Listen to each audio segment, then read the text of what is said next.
Di video kali ini kita akan berbicara tentang muatan formal. Jadi apa muatan formal itu? Muatan formal itu adalah muatan yang mungkin bisa positif, bisa negatif, yang biasanya harus kita masukkan ke dalam gambar kita. Karena mereka sangat penting. Jika kita tidak menggambar muatan formal ketika itu seharusnya digambar, maka gambar kita akan menjadi salah. Jadi kita harus belajar bagaimana cara untuk mengidentifikasi ketika kita membutuhkan muatan formal di suatu gambar kita dan bagaimana cara menggambarnya. Dan jika kita tidak bisa melakukannya, maka kita tidak akan bisa menggambar struktur resonansi. Ya, struktur resonansi akan kita bahas di topik selanjutnya. Dan jika kita tidak bisa melakukan itu, maka kita akan sangat susah untuk mengikuti topik-topik yang lebih advance. Dan muatan formal adalah muatan yang berasosiasi dengan atom, ya, berasosiasi dengan atom yang tidak memiliki jumlah elektron valensi yang semestinya.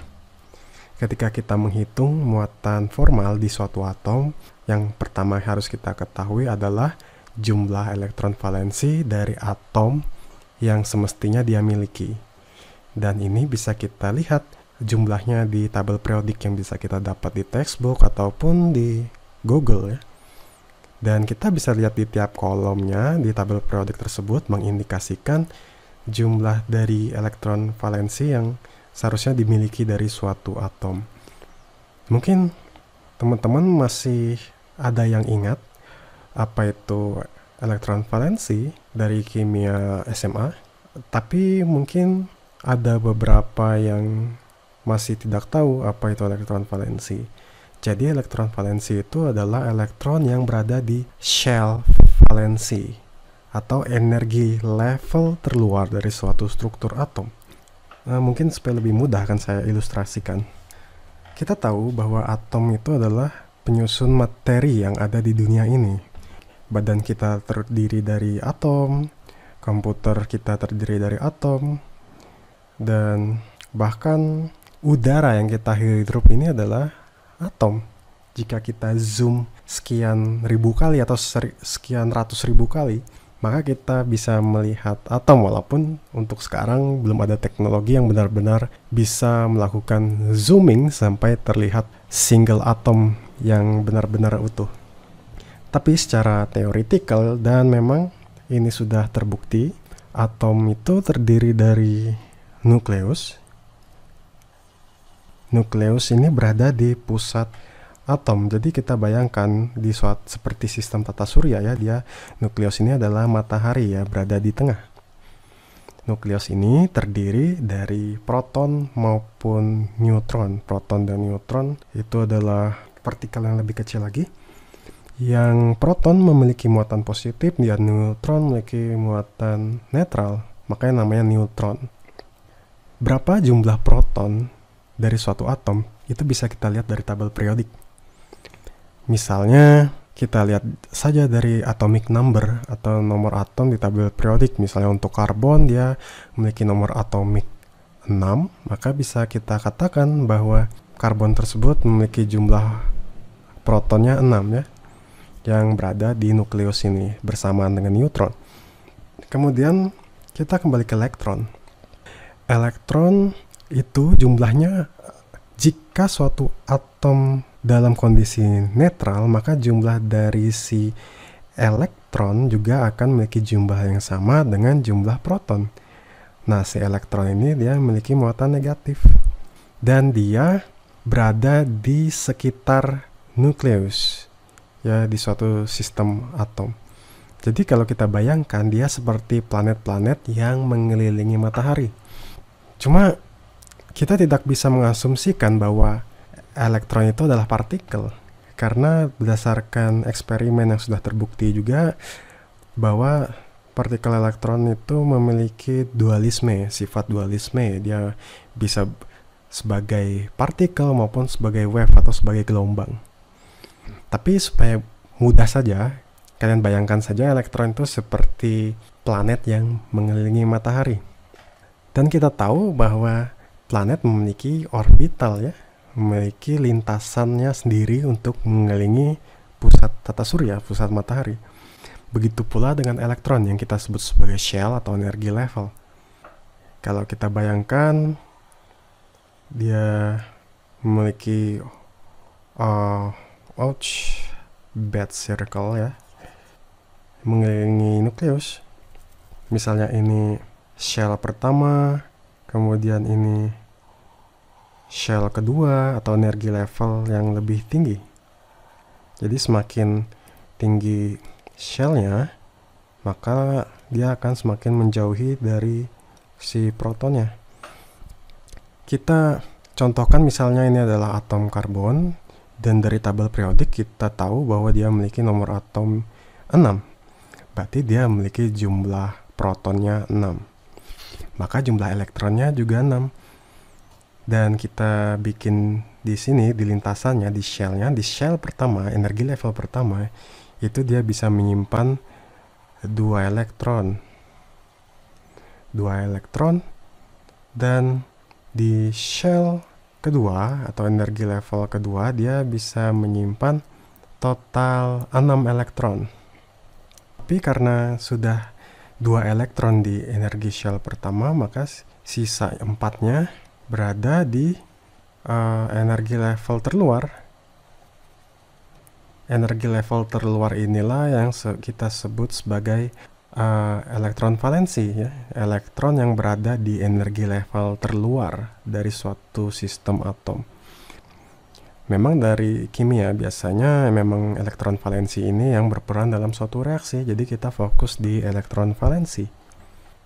Tapi bisa juga kalian lihat di tabel periodik bahwa atom karbon itu berada di kolom 4A ya, dan maka kalian bisa langsung tahu bahwa si atom karbon itu memiliki elektron valensi berjumlah 4. Dan kalau dia dalam kondisi neutral, ini adalah jumlah elektron valensi yang seharusnya dimiliki karbon, yaitu 4 elektron.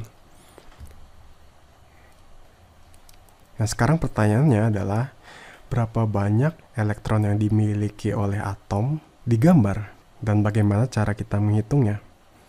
Mari kita lihat contoh gambar di sini dan mari kita fokus ke atom karbon yang ada di tengah di senyawa ini. Dan ingat bahwa setiap ikatan merepresentasikan 2 elektron yang saling terbagi antar 2 atom. Jadi satu ikatan ini merupakan elektron yang saling terbagi antar atom karbon ini dan atom karbon ini. Begitu pula ikatan di sini ya merupakan 2 elektron yang saling terbagi. Ini juga sama, begitu pula yang di sini. Dan kalau saya gambar lagi di kanan untuk melihat berapa jumlah elektron sebenarnya, kita pakai warna lain saja.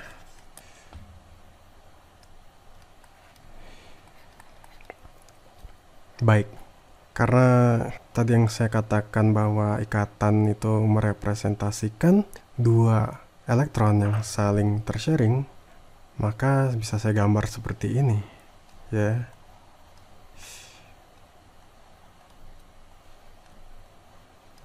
Titik ini merepresentasikan elektron, 1 elektron.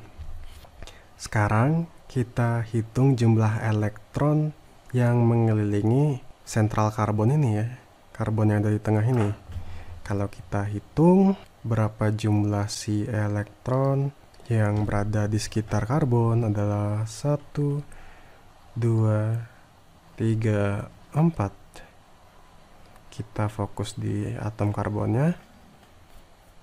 Ternyata ada 4 elektron yang mengelilingi atom karbon di sini. Dan sekarang kita berada di posisi untuk membandingkan berapa banyak elektron valensi dari atom karbon yang seharusnya dimiliki, yaitu 4, dan berapa banyak elektron valensi yang sebenarnya dimiliki di gambar ini, yaitu 4 juga. Maka karena angkanya sama, jumlahnya sama, maka atom karbonnya tidak memiliki muatan formal. Tapi dalam beberapa kasus nanti jika ada difference atau perbedaan antar jumlah elektron dari atom yang seharusnya dimiliki dan jumlah elektron valensi yang sebenarnya dalam gambar itu berbeda, maka nanti akan terbentuk muatan formal. Ini adalah contoh selanjutnya untuk muatan formal. Dan di sini ada suatu gambar senyawa organik. Dan mari kita mulai dengan menentukan berapa jumlah elektron valensi dari atom oksigen yang seharusnya dimiliki. Dan kita bisa lihat di tabel periodik bahwa oksigen ada di kolom 6A.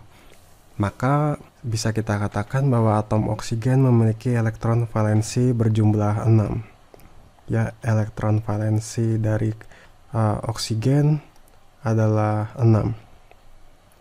Selanjutnya kita lihat atom oksigen di senyawa ini.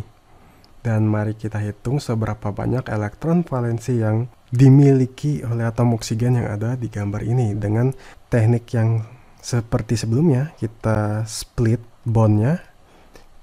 Karena ikatan itu adalah sharing antar dua elektron maksud saya. Bisa saya gambar seperti ini.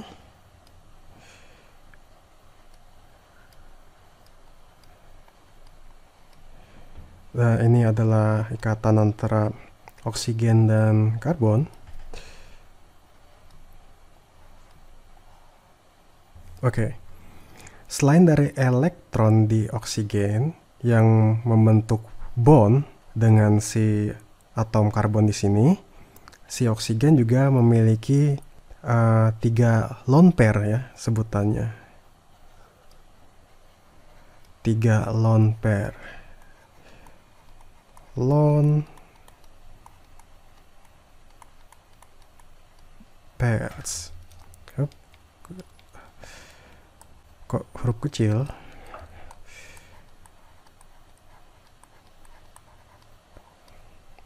Oke. Lone pair itu adalah ketika kita memiliki 2 elektron yang tidak digunakan dalam ikatan. Dan lone pair digambar sebagai 2 titik di atom seperti ini. 2 titik.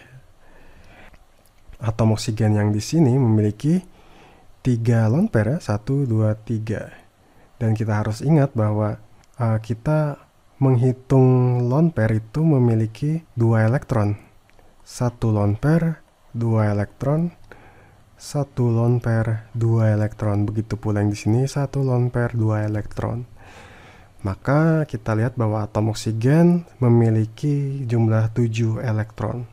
1, 2, 3, 4, 5, 6, 7. Sedangkan dari tabel periodik, elektron valensi yang seharusnya dimiliki oleh si oksigen itu adalah 6. 6. Berarti ada kelebihan 1 elektron valensi di sini. Maka bisa kita gambar lagi bahwa senyawa ini memiliki muatan formal karena dia memiliki 1 elektron lebih banyak daripada yang seharusnya dimiliki oleh si atom karbon. Formal charge-nya adalah negatif. Dan di video selanjutnya nanti akan saya berikan contoh-contoh lagi untuk memberi penjelasan yang lebih konkret ya, dan kita bisa lebih paham bagaimana kita menggambar muatan formal.